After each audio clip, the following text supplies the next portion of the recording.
И здравейте, пътешественици! Отново сме на път. Този път отиваме в Мадрид. Надявам се да е яко. Времето е супер топло. Това го снимаме през юни. Надявам се, че няма да имаме някакви закъснения и такива неща. Като цяло сега съм на летището в Лутън и отивам към гейта. След това в Мадрид на летището ще ви покажа как да стигнете от летището до центъра. Още не знам аз как ще пътвам, ама надявам се, че с метро. Има и опция с такси, която няма да я взема, понеже е над 30 някакво евро. Така че, нека видим Мадрид.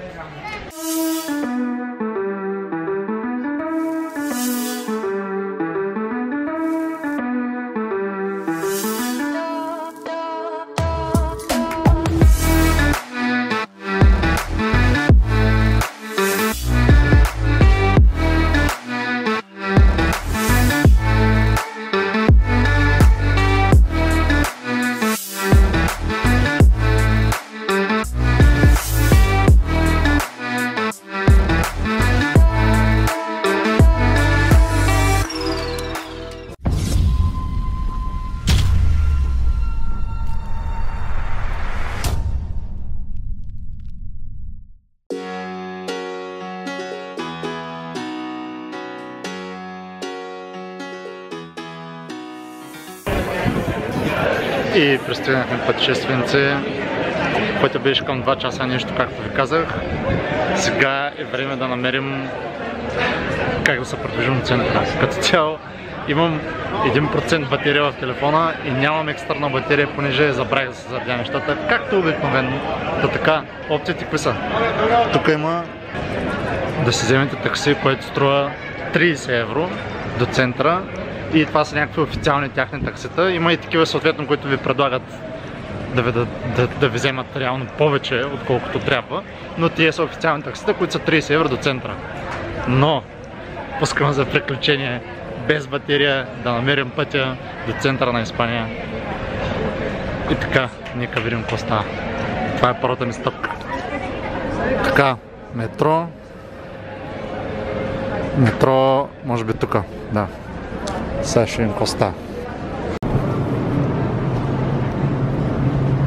Трябва да следите този знак метро.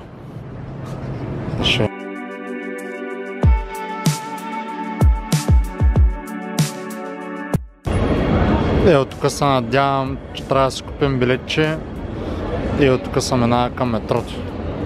Така че сега ще видим колко струва на билетче.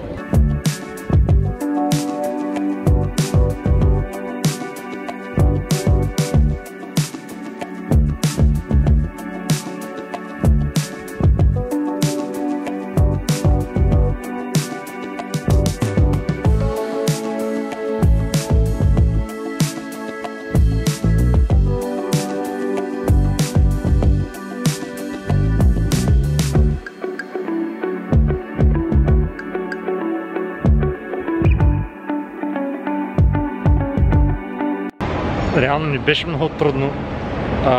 Всъщност не е билет, а някаква карта, която май струва, в смисъл 7,50 струва цялата работа.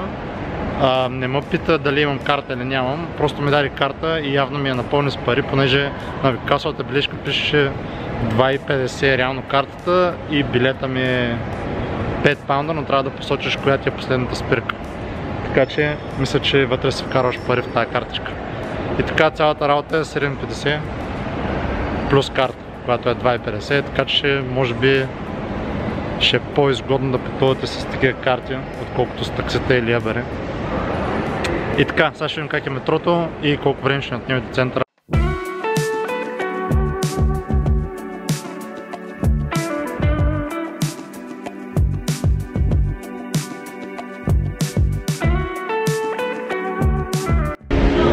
Нещо, което забелязах е, че всички линии са супер кратки. Друго интересно нещо е, че метрото, повечето линии са такива в кръг. Не е като в, примерно, Лондон от едната точка в другата точка и както в България някои от линиите. Така че това е една от централните линии номер 6 и всички линии са с числа. т.е. от 1 до 12 с всички линии. И последни две неща, които трябва да знаете. Първото хубаво нещо е, че навсякъде в метрото има Wi-Fi, което е супер готино и нищо, че няма батерия, но все пак готино е. И второто нещо е, че навсякъде всички изходи с салида или нещо такова, така че да знаете, че никъде не пише exit, пише салида навсякъде. И докато чакам Авера, си поръчах салата и само да ми покаже колко е голяма салата. Това е ненормално голяма салата. Това е 3 пъти колкото бират. Също така ви дават тарелка с такива месца. Аз ги изядах, да. Ама реално го завиваш ето по този начин. Ето така го завиваш с пръсти. Ето така и става рол и вътре това реално е хляб. И е много вкусно. И това ти го дават безплатно с бирата, която за съжаление в този ресторант е само Сан Мигел. И така. Голям тен спана, бе. И ето го даме, господа, в града е Антони Джошуа.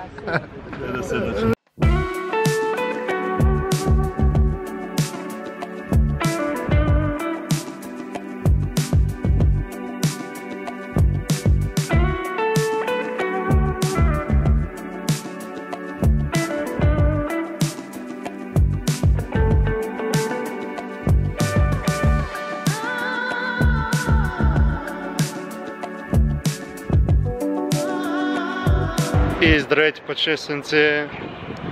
В момента сме на Плаза Дела Вила, което трябва да е ето това. Това е паметник, който е в средата на Мадрид и няма никой, понеже в момента, забележите, 12 часа през нощта и е около 30 градуса. Така че опция е, ако имате добри камери, да си направите нощен тур и да видите нещата през вечерта, защото няма да има никакви хора и ще направите супер яки снимки. И така, отиваме сега на един маркет и пускаме се тъмните улички, дами и господа, които утре предполагам ще видите пълни с хора, а сега няма нито един човек. И това е маркета. Сега ще видим какво предлагат.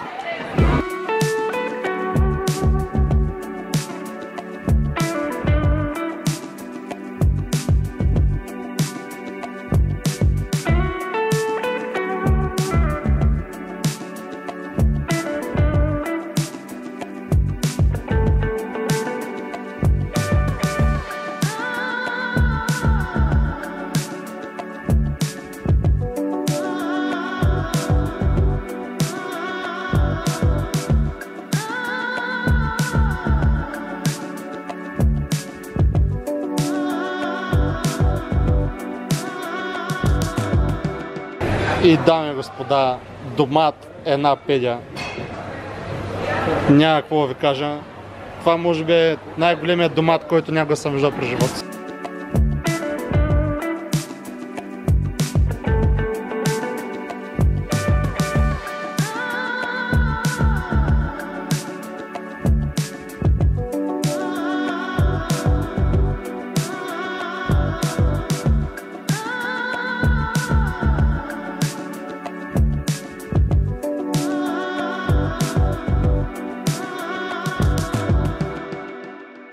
Отново сме в квартирата, която между другото, да, то не е квартира, е Airbnb, ама като цяло, това е нашата мощна стая.